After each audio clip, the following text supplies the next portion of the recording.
मैं यहाँ लोगों की लड़ाई लड़ने आया हूँ, लोगों की आवाज़ बनने आया हूँ, लोगों का काम करने आया हूँ। मैं यहाँ के नेता बनने नहीं आया। यहाँ तो बस एक ओजोन के नाम पे लोगों ने अपनी दुकान चलाई हुई है।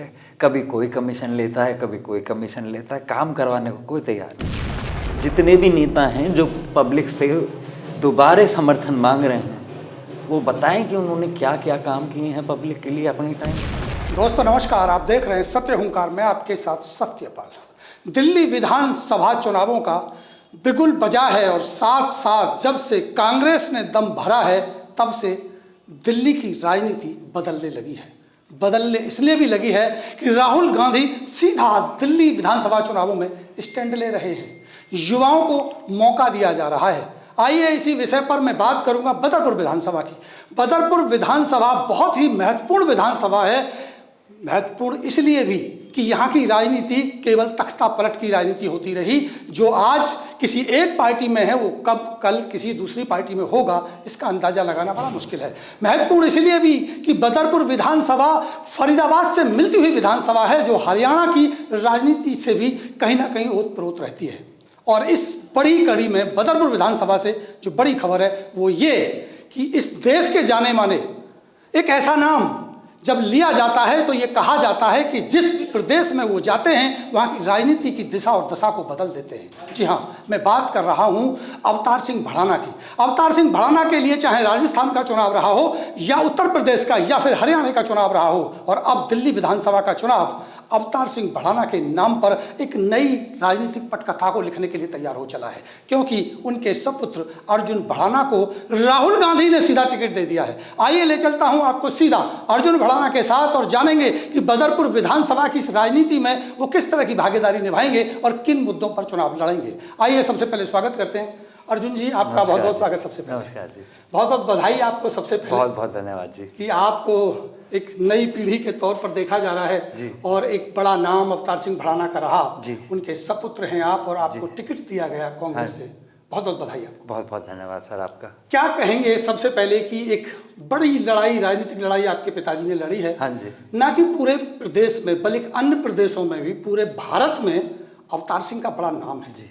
और आपको वो जिम्मेदारी अब मिल रही है, आने वाली अगली एक पीढ़ी की जिम्मेदारी मैं कह सकता हूँ, या मैं कह सकता हूँ कि वो अपनी जो विरासत है वो आपको दे रहे हैं। कैसा फील कर रहे हैं जी, सबसे पहले तो मैं ओवरवेल्म्ड फील कर रहा हूँ।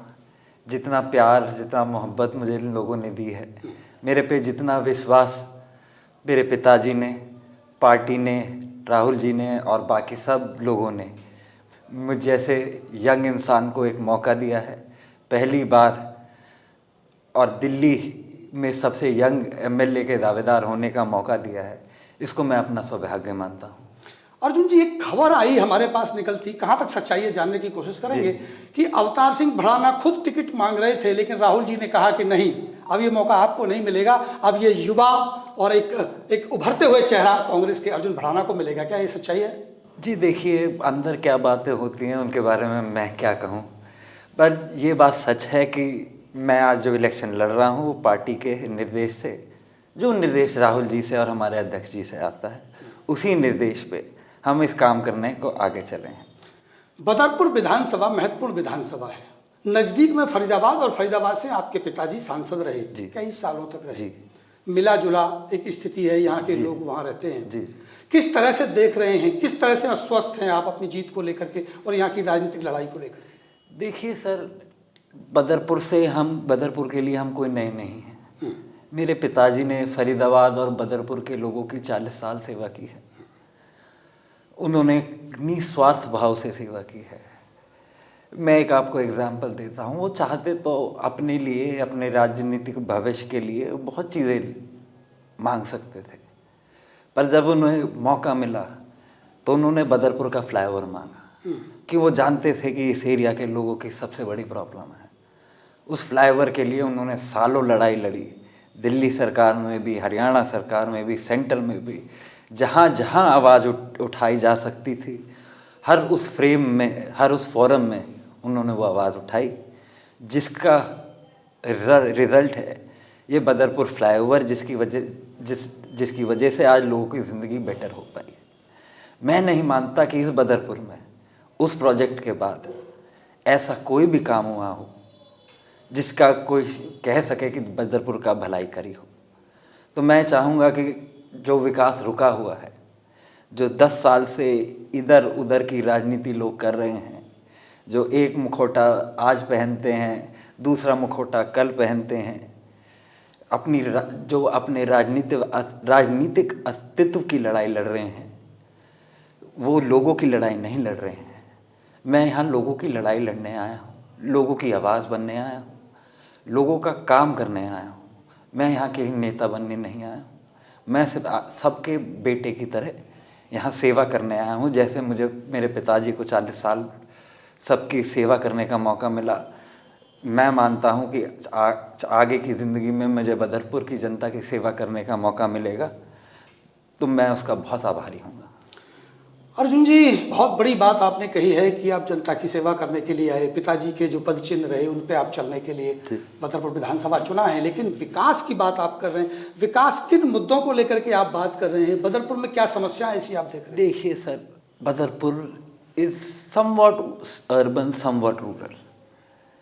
यहाँ अनऑथराइज कॉलोनी है, लाखों लोग ले रहे हैं, one of the most populous, 3 lakh से ऊपर लोग इस कॉन्स्टिट्यूंसी में रहते हैं। वोटर आप तो लोग आप अंदाज़ा लगा लीजिए, लोग उससे ज़्यादा ही होंगे।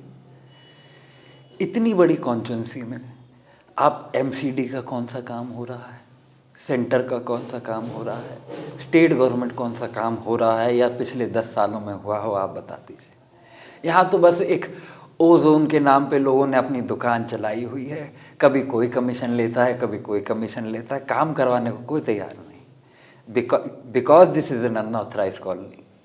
आप लोगों के ऊपर इतना बुरा हाल करते हैं, लोगों को इतना टॉर्चर किया जाता है, अपनी आईडी बनवाने से लेकर अपनी घर की छत डालने तक।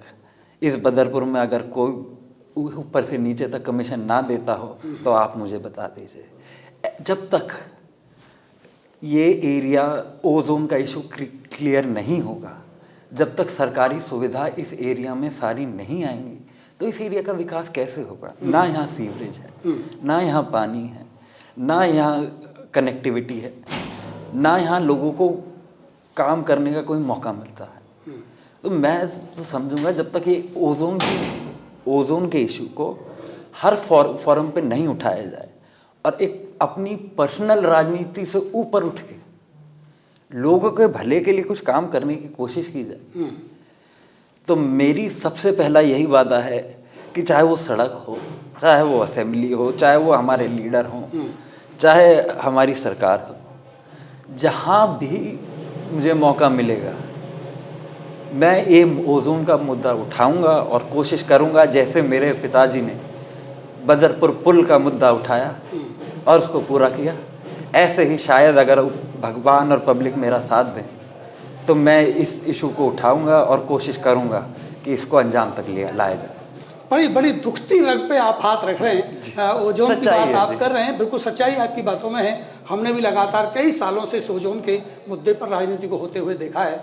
सरकारें सेंटर में भी और विधानसभा में भी इन दोनों की रही हैं, बीजेपी और आम आदमी पार्टी की, लेकिन ओजोन का मुद्दा लगातार बना रहा, भले ही उसका स्वरूप बदला हो। बिल्कुल दुखती रग। लेकिन सवाल ये बड़ा अहम है। एक तरफ वो व्यक्ति है अर्जुन भड़ाना, जो बिल्कुल अभी युवा हैं, राजनीति की शुरुआत कर रहे हैं, विरासत अवतार सिंह भड़ाना की लेके चले। दूसरी तरफ वो व्यक्ति है जो आपके पिताजी की उम्र से भी बड़े हो चले हैं और लंबी लड़ाई उन्होंने राजनीतिक लड़ी, वो चुनाव लड़ रहे हैं। उनके साथ आप कैसे मुकाबला ये बराबर कर पाएंगे? मैं देखिए जी, मुकाबला तो मैं मानता नहीं कहीं।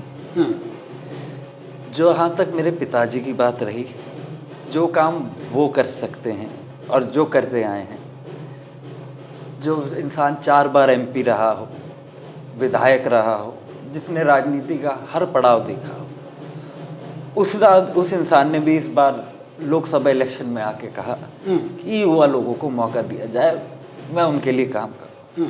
तो मेरे बाकी लोगों से भी उम्मीद है कि अपनी राजनीतिक ईर्ष्या छोड़ के, अपनी राजनीतिक मंशा छोड़कर लोगों के भले के लिए, युवा लोगों के लिए जगह बनाएं, तभी लोग कुछ काम कर पाएंगे, वरना लोगों की दुकानें चलती रहेंगी और जो अन्याय लोगों के साथ होता रहा है वो कायम रहेगा। तो मैं उम्मीद करता हूँ कि शायद बाकी सब नेताओं को लोगों ने देख रखा है, उनके काम देख रखे हैं, उनके तरीके देख रखे हैं। कोई तो वजह होगी जो नेताजी, हर किसी नेताजी को पार्टी बदलने की ज़रूरत पड़ती है यहाँ हर इलेक्शन के बाद, क्योंकि वो जो अपने वादे करते हैं पूरे नहीं कर पाते। तो मैं कोशिश करूँगा कि अपने वादों पे मैं पूरा उतरूँ। मतलब सीधा सीधा ये कह रहे हैं कि विकास नहीं किया तो चेहरे पर मास्क लगा के पार्टी बदल करके अपनी एंटी इनकम्बेंसी को छिपाने का प्रयास किया। ये एक तरीका होता है जी, एक इन सब चीज़ों का एक तरीका होता है, पर उससे कब तक आप कितने मुखौटे बदलेंगे, एंड में आपका काम बताएगा। हमारे पिताजी ने जो काम किया वो आज तक मील का पत्थर साबित हुआ है। जितने भी नेता हैं जो पब्लिक से दोबारा समर्थन मांग रहे हैं, वो बताएं कि उन्होंने क्या क्या काम किए हैं पब्लिक के लिए अपने टाइम में, क्या क्या प्रपोजल उठाए हैं, कहाँ कहाँ आवाज़ उठाई है बदरपुर के लिए, ओजोन के लिए, पानी के लिए, कनेक्टिविटी के लिए। बीजेपी की सरकार सेंटर में थी, आम आदमी की सरकार स्टेट में थी, और ये मिलकर पिछले 10 सालों में ये क्या काम करा पाए हैं, ये जनता आपको बता देगी। बढ़ाना जी, वैसे तो चुनाव अब शुरू हुआ है जी, बहुत सारे मौके आपके साथ बात करने के भी मिलेंगे, चर्चा भी आपसे करेंगे, अभी आप यहाँ की राजनीति को भी समझेंगे, मुद्दों पर भी बात करेंगे। अंत में आखिर सवाल लूँगा, कितने आश्वस्त हैं कि आप यहाँ से सीट निकाल पाएंगे, जीत पाएंगे? जी, हम पूरी तरह से आश्वस्त हैं कि लोग एक नए चेहरे को, एक नए काम करने के तरीके को, और एक राहुल जी ने जो यूथ को नई गाइडेंस दी है और पार्टी को गाइडेंस दी है कि गरीब और असहाय आदमी के साथ खड़े रहो, हम उसी बात में आगे चलें। राहुल गांधी जी का साथ आपको यहाँ मिलने वाला है? मेरी उम्मीद है राहुल गांधी जी का साथ हमेशा मेरे साथ रहे। चलिए, आपने समय दिया, इसके लिए आपका बहुत बहुत बहुत धन्यवाद।